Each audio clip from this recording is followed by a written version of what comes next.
All right, welcome to episode 19 of Unforced Errors. Today we have a big one. We have the founder of Pickleball Kingdom and the creator of the Paddle Battles reality show that's streaming on January 14th.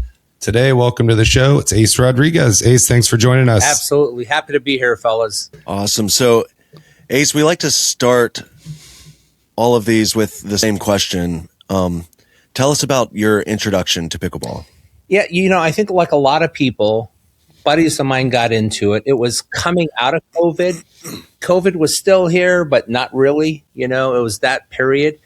And I didn't understand how my neighbors who loved these guys, but they weren't like hardcore athletes as I think of it. And they started doing this thing, and all of a sudden they're doing it 4 or 5 times a week. And the thing that delayed me a little bit, I said, hey, I looked it up. What kind of ball is that? They said, it's a pickleball. I said, I know, but what's a pickleball? Is it like it looks like a big tennis ball? Or they said, no, well, it's a wiffle ball. And I said, I'm out. I play real sports a million years ago as a quarterback at the University of Hawaii, taught my son how to hit a wiffle ball with a plastic bat when he was like 5. Thank goodness they kept inviting me. It was a Tuesday night, hadn't been out my front door in like 3 days. So I finally went. True story, 5 minutes into it, I raised my paddle and said, this is the greatest sport ever. Been hooked and started being a super spreader for pickleball from that point on. I love that. Yeah, I think we've all been there. For sure. 100%. And the more pros we talk to, the more people have the same opinion of it's an immediate pushback as soon as you see it. And then once you play it, it's a completely different ballgame. Makes you a true believer, right? So it's good to the most convinced person was the skeptical person who found their way forward. What was the moment then that you realized that there was a demand for you to create something like Pickleball Kingdom and provide someone, an indoor place that they could play all year round, no matter where they live, and, gives them access to a club. They get to meet people. They get to do all kinds of amazing things. Where was that? Where did that come into play here? Yeah, good question, Frank. First, I've been a serial entrepreneur pretty much my whole life. So my brain just kind of works that way to begin with. That said, it was probably about the 10th time I played pickleball. This part I can say for sure. It was the 4th time I put a group together. I would get about 20 guys to show up, kind of a round robin, just for fun, just whiteboard on the fence and portable speaker. It was January 9th, 2021. Memorize that date. I call it Genesis Day for Pickleball Kingdom. We're starting to wrap up. We're at Arrowhead Park. 2 converted tennis courts, 6 pickleball courts, cracks everywhere, but so much fun. And movie moment, leaning back on the fence on one of the middle courts. I look to my left, slow motion montage. Look to my left, 2 of the guys who came for me are brothers. They got 6 sons between them. So I'm seeing these boys, 6 to 15 or so. Great time. 5 women doing a rotational thing, great time. 3 couples, great time. Family and their 4 kids, great time. These 2 courts, my guys, 20 to 50 something, great time. And I'm like, there's something going on here. Heard it was the old man sport, retired thing. Not my experience, not what I'm seeing. But because it was my 10th time playing, I also knew the downside. Can't reserve a court. It's hot. It's cold. Courts are filthy. It only gets cleaned when it rains in Arizona. Doesn't rain that often. And the waiting, the wind. Never thought of Arizona as windy until I started playing pickleball. Then I felt like we got these hurricane winds every day coming through, And it was at that moment, started talking to guys and said, this would be better indoors. If we were playing indoors, yada, yada, yada, just kind of rattled off all these things. And right there, fellas, I immediately knew this was a franchise play.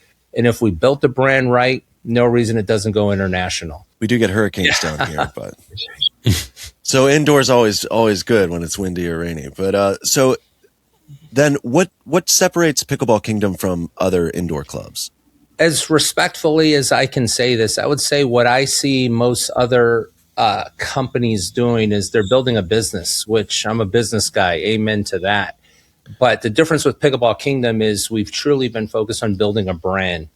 You know, our signature sign off on all our corporate emails are creating community, you know, and it's been that way day one. We create players, we introduce people into the sport, everything from our logo to our colors to the greeting you get. Walking into any Pickleball Kingdom, it's a welcome to the kingdom. And so I really feel like we've focused a lot on everything that happens outside the court, because you go into the court, the star of the show is pickleball.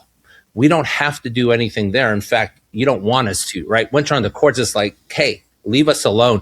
It's the food server, God bless her, but she's coming every 10 seconds. It's like, we'll call you when we need you. We want to enjoy the meal and have a conversation. That's what pickleball is. Let people play. We've been laser focused on before and after someone's on the court, what they can do on a communal basis, events, you know, all of those things. That's really been the entree for us. Yeah, that's amazing, and love to see that. I mean, there's a time and a place for the restaurant side of things, but obviously I really appreciate when we can just go in there and it's just focus on pickleball. Let's just do that. Entertainment space, right, has been sort of that sexy thing that people are getting into. And I do think there's a lane for that. It's no different than in golf, right? I think there's a perfect analogy. Top Golf. You got in-laws in town, your buddies from college. You know, you really want to have more fun and have a couple more drinks than you normally would and whack the ball around. I get it. But if you're a golfer, you couldn't convince me to go to Top Golf. I'd be like, if we're going to go, let's go to a driving range or actually play golf. So I view that as where we're at. We got some food options, you know, light food, just went, I didn't get a chance to grab lunch. I need a bar or just something to munch on. Or, hey guys, you kicked my butt today, rounds on me. We sell beer and wine at most of our facilities, but you're not going to a Pickleball Kingdom to drink or to eat. You're going to play pickleball. Again, star of the show is pickleball. No, I absolutely love that. Give us an idea, and the people that are listening, watching, how many franchises there are, because if I'm not mistaken, you are the largest pickleball franchise, correct? And then give us an idea of how many more are coming by the end of 2026. Yeah. So, yes, we have over 400 locations sold. We got over 30 that are opened, and we're opening 2 to 3 a month. So it's that funnel. It's sort of ramping up. But when you really look at size, because our size, we're the biggest individual units as well. You know, our average club is right around 14 to 16 courts per, which is significantly bigger than the others. So if you multiply that out by courts, it wouldn't even be close for the comparison. I mentioned a bit ago, the original Genesis idea was the brand could go international. So my focus has always been, and you can't see with the screen behind me, but I got a globe that I keep on my desk, knowing this was always to take over the world. And we mean that literally, you know, not figuratively. But the first step in that was the biggest step, which is the most populated country in the world, India. And we've signed a deal for that. We got a couple of other very exciting announcements that I can't do just yet because we haven't papered it up, but other countries coming to follow. So the playground keeps getting bigger and bigger. That's incredible to reach an international level. That's really cool. If somebody wanted to open a Pickleball Kingdom franchise, do you have any advice or what are some things that they should know? Carl, I think so many people are enamored with pickleball. It's the old, man, if I love cheesecake, I should open a cheesecake restaurant, you know, and it's sort of that thing, you know, a guy who's handy, you know, under the sink and says, I should be a plumber and make a bunch of money. But then they get into it and realize, oh, there's the actual business element of it, not just the passion of the thing. And now you're dealing with TDI, workers' comp, you know, insurance, and just all the other liabilities that go with it. So in a nutshell, I would say it's the same thing. I think a lot of people who jumped on early onto the pickleball bandwagon were what I would call missionaries. You know, they just loved it and they want to be a part of it. And that's sort of the jump off point for most businesses. You get those true believers. Then you got what's called mercenaries, people who are in it just for the money. Then you get some brands that come in that I think, frankly, represent that. Ultimately, in my opinion, I want Pickleball Kingdom, and I believe we're there to slice that in the middle.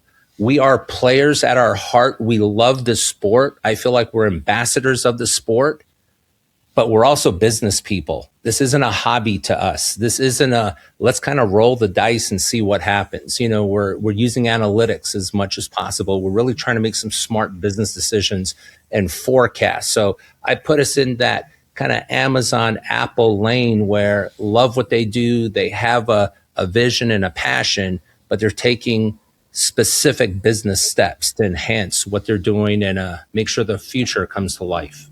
All right. So you do have the reality show coming out. So I want to transition to that, make sure that we get some good coverage around that because we're really excited about this idea. And I think it's going to be incredible. But so this is all centered around pickleball. It's called Paddle Battle, streaming on January 14th. Tell us where the idea came from to create a show like that. Well, first, love the podcasts. And I'll tell you, I'm obsessed with podcasts in general. Drives my wife crazy. If I'm at home, I'm not consciously doing something. I'm walking around the house with my phone on, playing something. And she's like, babe, turn that off. So this happened a couple of years ago, literally in the shower. I got a shower speaker because I can't waste time. I got to be listening to something. And I heard an interview with this gal about a cosmetics business. So I'm sure I'm as interested in cosmetics as the two of you are, right? Which is whatever's less than zero. That's where we all are, right? So Yeah. I'm listening because she's a founder and she's talking about her business. And then she said something about this one-off idea in this book that wasn't directly related, that kind of blew up and that kind of launched her business. And anyway, so I'm just literally washing my hair hearing that and thought, that's sort of what Dana White did for the UFC with the Ultimate Fighter show to kind of introduce people, because back then I'm from Hawaii originally. I'm half Asian, I'm half Korean. And so I've been around. The first thing I ever did in my life, activity wise, was a martial art, Aikido, when I was 4 years old. So I've known about the UFC before it was popular, before most people knew about it. But clearly I saw the evolution. That show exploded mixed martial arts. And so when I heard her comment, my stream of consciousness was someone needs to do something like the Ultimate Fighter for pickleball, followed closely with that little voice in my head heckling me saying, hey, dummy, that someone is you. You need to do that show. And so I just started like I do with everything else. I started what-ifing it. Okay, what if I did it? What would that look like? And okay, just like Dana White gets a weight class, 20 guys together, they fight, they advance, you win, you advance, you lose, you're out of that contest, and one person gets a contract with the UFC. American Idol, one person gets a record deal. So I thought, all right, well, you guys know there's so many players. You go to any court, typically there's one or two people that potentially could play at the professional level if given the time and resources. They don't have the time and resources to do that. Golf and tennis are the exact same way. So many local people that have the talent, they just don't have the resources. And I thought, what if we made two dreams come true? What if we sort of wrote the check, if you will? What if we financed them for a year for them to chase that dream? We could do that. But I was like, doggone it, man. I love this voting aspect because that's what pulls the audience in. And I just know when I watch the UFC, the Ultimate Fighter, I end up finding myself rooting for one guy and saying, this guy's a jerk. I hope he loses. And that's part of the fun of a show too, right? And so, but you can't vote on a game, just like a fight. If someone loses, you can't vote for that guy and he becomes the winner. So what else can we do? What would they vote for? Well, we're a franchise business. What if we gave away 2 franchises to one man, one woman? So I can tell you, I already know who our 2 pros are going to be because we shot the show. It's already played out. Everyone signed NDAs. They can't say anything.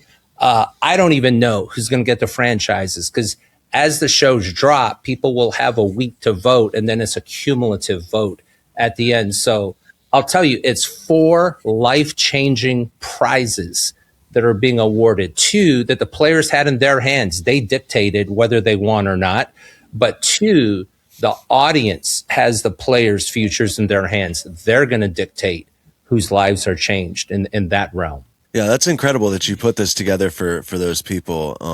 And I will say, when I watched the trailer, I immediately thought about the Ultimate Fighter show. So that's really cool that was kind of an inspiration. Absolutely. Sure was. So what is the production and filming process like for a show like this? Carl, I loved it, but it was a grind. It was 1 week, literal 12-hour days. And then I wrote everything. So everything that we as the host, so to speak, are saying to the audience, was scripted. Everything the players ever said, completely unscripted. And on top of that, at the opening night dinner, and we're going to start shooting the next morning, I told the players, so Clayton Eckhart, who's the host of the show, and he was on The Bachelor, just a great guy. And I asked him, I said, hey, how did that go? How much of that is really manipulated? I'm not going to go into details, but found out sometimes what you're seeing is not really what was in someone's heart, And I said, we're not going to do that. And so I told the players, we're just putting the parameters and then go.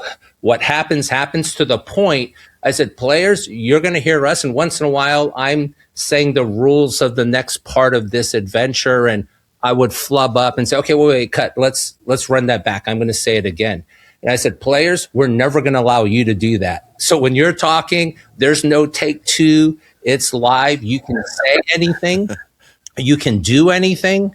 Just know it's being filmed and we can use it. So they were able to represent themselves in whatever way they wanted. And I think you're going to fall in love with some of the players and really root for them. And I think some players made some very specific choices that'll bring them a lot of attention. Sometimes maybe not in the best of ways. Authenticity will definitely help people connect with the players too. So that's really cool to hear. Yeah, and I think you've got some big names already. Angie Walker, she's already a pro. You've got Tanner Tomasi, who's notorious for his 60-second tutorials. Caitlin Kerr, the pickleball chick, she's everywhere on the socials. And that's just 3 of 16. So excited to hear their story in more detail, but also some of the other folks that people may not know and maybe aren't out there as often. But how does a show like this help, in bringing the stories of these people to life? Because doing this podcast, one of our favorite things about the pro side of things, or just in general, is we get to hear people's stories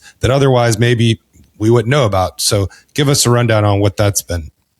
That's a very deep question, Frank. I think the way I would respond to that is, again, I keep going back to Dana White and what he did with the UFC, because I had a unique view. Like I mentioned, I was familiar with mixed martial arts and specifically the UFC before that time. And when the show came out, I kept telling my wife, who frankly doesn't have as much interest as I do. And I'm like, no, babe, look, I said, this is so smart. This is so good, whether it was intentional or not. What that show did is it introduced the world to these fighters. Because people who didn't follow the UFC prior to that said it's barbaric. These are meatheads trying to kill each other. All of a sudden you watch the show and it's like, wow, this is a good guy. Oh, his dream is to fight to get a contract so he can give his son a better life than what he had. Again, all of a sudden your heart goes out to him. So it introduces the player. But the second thing it did, it introduced people to the sport. Because as I was trying to be that ambassador and show people about, hey, there's a skill here, but you see 2 guys grappling and someone gets put in an arm bar or a wrist bar more so, and someone taps out. My buddies who didn't understand say, oh, it's fixed. Look, he didn't get punched in the face and he gave up. It's fake. He whispered, hey, give up and I'll give you half the money or something. And I'm like, no, he was putting all his weight against this joint and he was about to break it if the guy didn't give up. So it taught people that. I feel like to a small degree, that's what we did with this show. So for pickleball players, I think this is going to be your favorite flavor of ice cream. You don't have to, you say Rocky Road, I say when and where. My favorite ice cream, we're really going to speak, I think, to the people who aren't into pickleball, who says, they play patty cake at the net. kind of doesn't take too much athletic ability. I feel like they're going to see a whole different side, be introduced to some personalities, and see the strategy like, oh, there's a lot to this. I just thought it's like basically play ping pong, just go a little further apart. They're going to see that it's a whole different thing than what they realized. How did you guys go about picking the players? Or like what skill levels did you guys target? That was tricky, Carl, because we said elite players. And back then, this is about 2 years ago when this journey kind of really kicked off. It took a while to get here. But Duper was starting to come around, but it was almost more self-assigned. And, as you know, a lot of ratings are self-assigned. Hey, I'm a pro, and someone who played for 2 weeks says I'm a high-level player. So we had to say elite player, whatever that means to you. And we put out these 4 video requirements they had to send us, including actual game footage. So we didn't want to take their word for it that I am a 4.5 player. Okay, show us. Let us see you actually, not just skills that you're, hitting against air. And so we had hundreds off the top of my head. It was somewhere between 700 to 900 entries we had. So it was a ton of people to choose from. That being said, I'm going to be very blunt. A third of the entries, we needed to see about 4 seconds of video to say thanks, but no thank you. And then the rest, we sort of had to take a little higher. And then we started vetting, started looking at what they've accomplished on the court. And then to a small degree, we took personalities into consideration. Also, at the end of the day, it's a show. It's entertainment. Yes, it's pickleball, but it's human interests. And I'll be the first creator of the show. I will tell you above all others, this is a human interest story. And if I had to categorize it into one word, what's this about? It's about dreams. That's the one word. So I wouldn't say it's about pickleball. I would say it's about dreams. You said you already recorded this. I know everybody's under an NDA. Where is Paddle Battle headed next after season 1? Can we disclose anything for that? So just to go backwards for a second, Frank, can't give anything away. I will say this, though. We absolutely positively captured lightning in a bottle. If you're watching, I told you I played football a long time ago. If we're watching a football movie, what do we know? It's going to end up 4th and 1 on the 1, down by 4. So they got to score a touchdown with 3 seconds on the clock, right? Of course. If it's a baseball movie, it's going to be bottom of the 9th, bases loaded, full count. We expect that. Okay, we're kind of rolling our eyes, but let's go. Let's see where this, how it plays out. We had basically the equivalent of that happen on the court, and you're going to see it happen. There's no way we can manipulate that. It's playing. It's unbelievable how this happened. We couldn't have scripted it better if we tried to, and we did it. We just set the rules and said, go, let it happen. So very excited about that. The concept of the show, can't wait for the future. There's so many legs to this. We can rinse and repeat the exact same thing we did, but I will pull the curtain back a little bit and tell you in the future, we're looking at pickleball paddle battle siblings, blood brother and sister, pickleball paddle battle spouses. Talk about the drama on that show. Take it to a whole different level. Pickleball paddle battle, right? Golden years, juniors, pickleball paddle battle, India, and then it goes to all the other countries we're in. Pickleball paddle battle world championships, pickleball paddle battle celebrities. So they're not competing for any kind of contract or sponsorship. It's for the charity they're represented that we'll give a fat check to. So I think there's so many exciting things. As people watch the show, we're going to actually have I believe a QR code and a link that they can start throwing their hat in the ring for season 2. And as we get closer to that, it's we're full speed ahead on the show, dropping in 48 hours. And after that, though, we will start casting out. So we can't give any specifics about season 2. We're just saying if you want to be considered for whatever that is, you can sign up here. Well, I'm excited for this. Sounds really cool. So I guess we should tell people, where can they tune in to watch this? It's going to be on YouTube. So that was a plan from day one. And then once we started asking for inquiries, and we had some social media things that sort of got some attention, and we had proxies reach out from a lot of the other streaming platforms and even some networks. And I had conversations with them, but I'll just tell you, we all know how special the sport is. And this is my second sport that I've lived through this with, the first being golf. When I was young, and I probably got a couple of years on both of you, there were 3 TV stations in my household when I was a kid, right? The big 3. And so not a lot of options. And when my dad wanted to watch golf, well, that's what we're watching. And it was like watching paint dry. It was so painful. I'm like, this is boring. This is not hard. They're just whacking a ball. There's nothing to it. Until I started playing golf. And I was like, these guys are ridiculous how good they are. That is so hard to do. Now I understood the nuance of the sport. Well, pickleball, the first time I looked at it, I said, oh my gosh, if I step on the court, I'll be a pro in like 15 minutes. This is like nothing. This is so easy. And then you step on that, and and I'm pointing this way because our Chandler Club is about 5 miles this way. We have literal grandmothers who are not just grandmothers. They look like grandmothers. And I don't mean that in a condescending way, but they look like grandmothers who will beat 90% of 30-year-old men who are in good shape.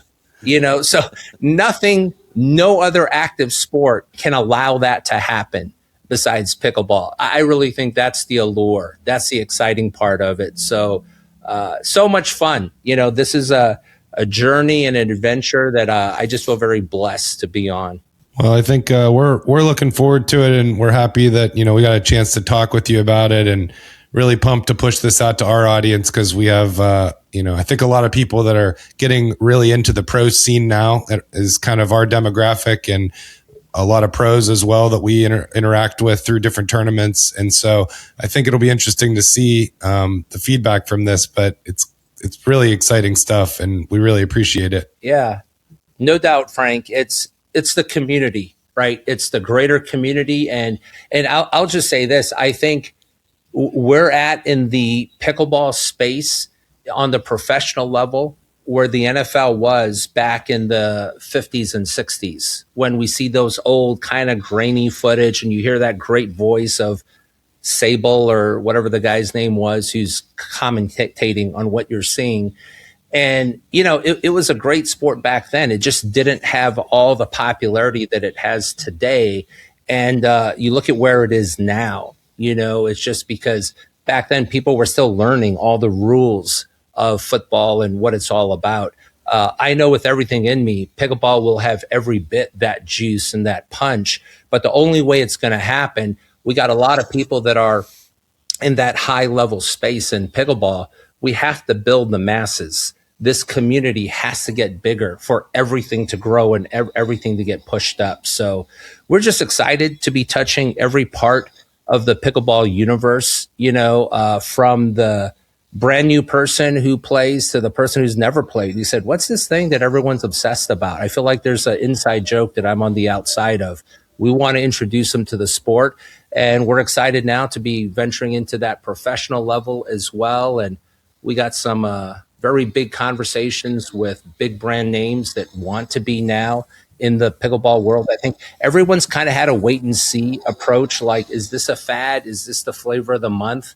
But if someone still thinks that, they just don't understand what's happening. Clearly, this is a new way of life, not just in America. I'll tell you, there's a new way of life in the world. It's very well said. And I appreciate your take on that, because I actually just had this conversation with a friend of mine who isn't big into pickleball, but is a big sports fan. And he's like, where do you see this going? Do you think that this is sustainable?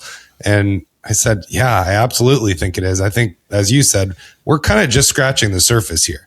So it's very interesting to hear your outlook on that, being in your position. So I appreciate you giving that insight as well. Right. I think you guys have a very unique view. You're very much on the inside at that, elite level, which is fantastic. But you're looking at mature players who have been playing probably at least 5 years plus for the majority. We see that, but on a day to day, we're in our clubs where we see people who literally are trying the sport for the first time, and to see so many children, so many families, it's the great unifier. My wife and I, both former Division I athletes, football. She ran cross country. We met at the University of Hawaii. In a month and a half, we'll be married for 34 years. For 28 of those years, we've never played sports together because the things I want to do, she doesn't want a ball being whipped at her, and she wants to go for a long run. My knees and back are still jacked up from football, having 300-pounders crush me. So we just didn't have that common ground until pickleball. So I think in every way, it brings families, couples, friends, friendships are being made on the court. So, yeah, I just couldn't be a bigger proponent for people to play pickleball. Yeah, I'm happy to have you in the pickleball corner. That's for sure. Carl, anything you want to say to wrap us up here? Or we'll give Ace some time so he can go build the next idea, because I'm pumped for this. I can't wait to see what we're looking at for the next season. Yeah, keep them coming. I'm really, really glad we got to have you on today and talk about this, because I'm really excited for it now. I think the emotional side of it and the stories with the players and connecting that way is really cool. I think it's great for the sport, and we're definitely thankful that there's someone like you out there doing this stuff. Amen. Well, you mentioned you guys know some of the players who were on the show. I think you're going to see a different side to them.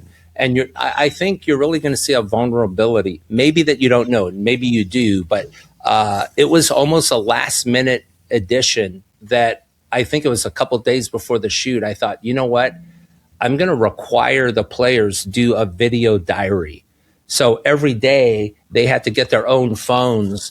And again, told the players, you can say anything, do anything. You just have to do it. And we're going to collect that video every day. And to see some of the comments, a lot of tears, a lot of laughing, accusations of stuff as the series goes on, you'll see what I'm talking about. But it's everything you could want in a good show that's entertaining. And yes, it revolves around pickleball, but human interest drama for sure. I love it. We're pumped for it for sure. So, Ace, thank you so much for the time. We really appreciate it.